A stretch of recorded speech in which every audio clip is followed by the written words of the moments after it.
All right, my name is Captain Irving, and you're in F Troop. Now, oh, kitty.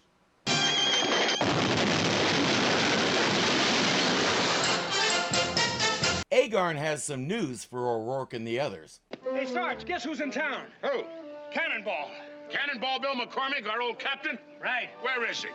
He's over at the saloon. He's just passing through town. Well, what do you know? Cannonball Bill McCormick, F Troop's very first captain. Remember what a ramrod he was when he first came to the fort? Yeah, but I also remember we bent him up pretty good before he left. Before long, everyone is in the saloon reminiscing with Cannonball. They're all having a good laugh at all the pranks the men pulled on him. But he has one too.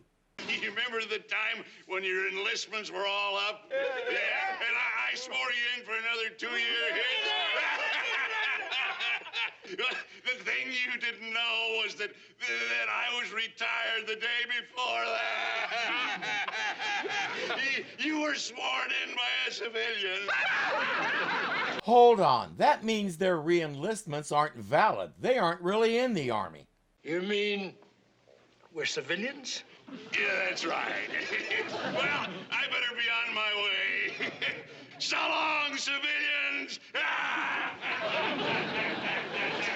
I dare say he got the last laugh.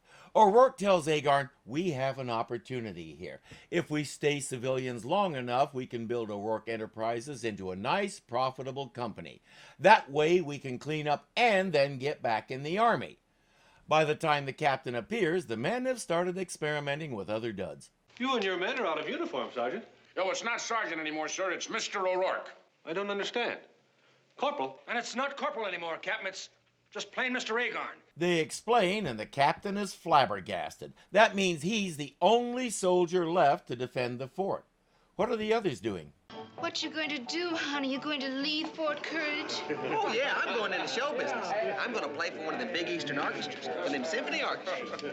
How about you? Oh, I go to Vienna, open a brewery. If you have just one customer like yourself, you'll get rich. What are you going to do, Vanderbilt? I'm going to medical school. I'm going to be a surgeon. I'm glad I was born 100 years too late to see how he does.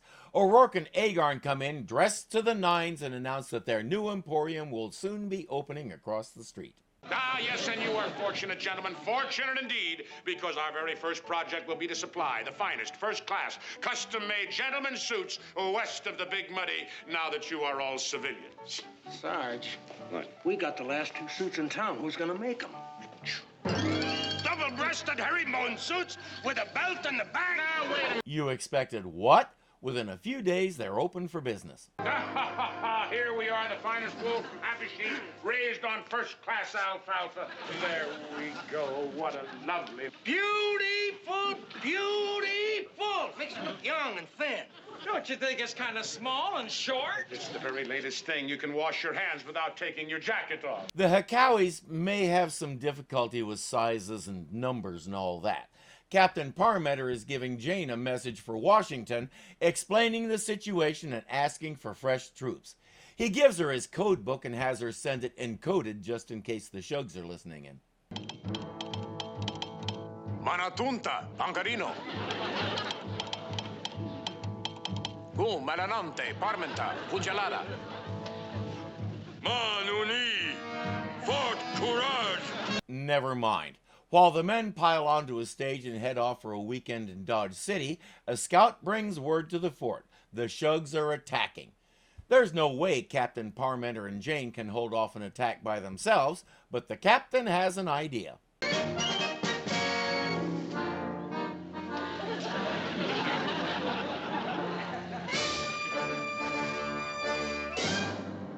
Well, how does it look, Jane? Just like we got a whole fort full of soldiers. These here dressmaking dummies from the stars sure come in handy. Here comes the attack. Fire at will, men.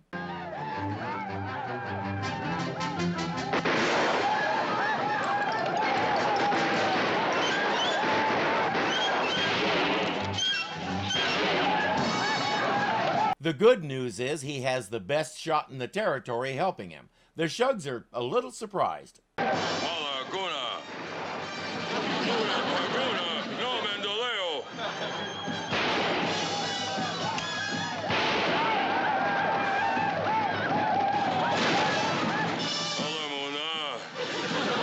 He orders a retreat. As the man said, you had nothing, but you used it well. Who recognizes that line? We'd better send another wire about those replacements, Janie. We beat them off last week, but one sure thing about those Shugs is that they always come back. Well, I better go send that wire. I bet I can tell you where he got that suit. He says he came back from Dodge City because he forgot his bugle. He got his audition with the symphony orchestra. Oh, isn't that nice? How did you make out?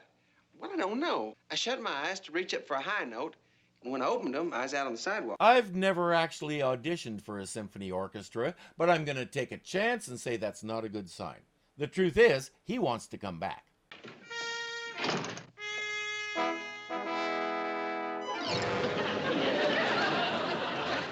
Fact is, they all want to come back. Duffy took a bunch of men and went to California to pan for gold, and what they found was gravel and lousy food. They know when they have it good, and they have it good right here at Fort Courage. Oh, by the way, how is business with Sergeant O'Rourke and Corporal Agarn? They're doing great. They're big executives now. When the big executives are the only people in the whole company, it might be time to rethink the company. Especially since that scout just appeared again. The Shugs are coming back, and this time they have the Apaches and Comanches with them. This could be bad. The Comanche, the Shugs, they'll wipe out F Troop. Agarn, back in uniform. Right, Sarge. If it's going to be that bad, they're not about to miss it. But they're not prepared to re-enlist. They just want to help out. The captain says, regulations don't allow that. Then explain Jane to me. Come on, Agarn. Turn in your uniform. Captain, 2 Indians are approaching. Prepare to fire. Oh, wait. They're carrying a white flag, sir. Oh, hold your fire, men. Open the gate, but be on the alert.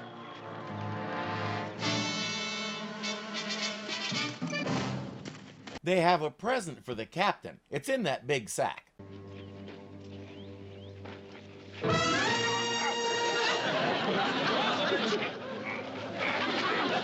Why, he's the chief of the Shugs. You sure it ain't a trick, Captain? No trick. Gift from Sergeant O'Rourke. And Corporal Agarn. You can't call yourselves that unless you re-enlist, boys. The captain already told you that. He would also like to give them a citation for bravery, but there ain't no such animal for civilians, so they don't get that either. I guess they'll just have to forget their big business and re-enlist. Somehow, I don't think they mind. It's hard to have a big business when the business consists of the two of you in an empty store. Here we go. Take our first step. You gotta break them in. Come That's on. right. Here we go. Walk. You're satisfied? And I don't think you're going to make your fortune selling suits either. If you're enjoying this, be sure to click the thumbs up button to show you like it. If you're not subscribed yet, punch me in the face right here and get it done. And don't forget that you can become a patron and help keep this kitty fed. The link is below. Until next time.